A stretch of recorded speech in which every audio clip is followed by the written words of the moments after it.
So one of the things I would like to talk about before we delve into understanding symptoms in detail is a very basic foundational aspect, and that is the difference between an attribute and a qualified mental general.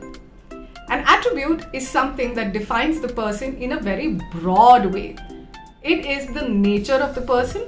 Okay, so for example, an attribute that we see very commonly during case taking is irritability. Whenever you ask a person to describe themselves, they usually come up and say, "Doctor, I am so irritable. I get angry all the time." Okay, now the thing is, it is an accurate description, but it's also very diffused. It doesn't really help us understand the crux of the patient. In the same manner, a qualified mental general is something that gives this particular attribute specification. Okay, so for example, if a person comes and says that they are irritable, you want to ask them, what is it that makes you irritable? And they might go forward and say, "Doctor, I get irritated at everything." So the symptom would be irritability on trifles. Or if they say, "Doctor, when I get up in the morning, I am just so upset all the time." Irritability in the morning. Or they might come across and tell you that I'm fine most of the month, but just before my period, I get so upset, right? Irritability before menses. So the major difference between these two is the way it helps you solving your case.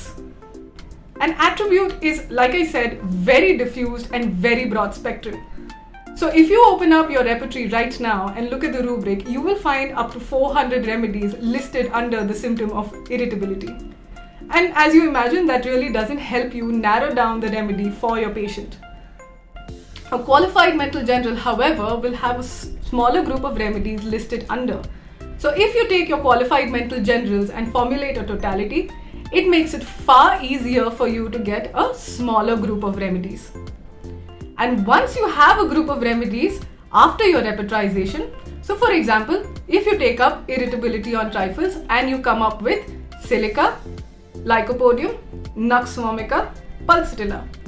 But during your case taking, the patient has admitted that they are incredibly irritable about everything, and that is part of their personality. Which remedy are you likely to pick up amongst these four? That's right, you are likely to think of nux vomica because they just have that in their personality.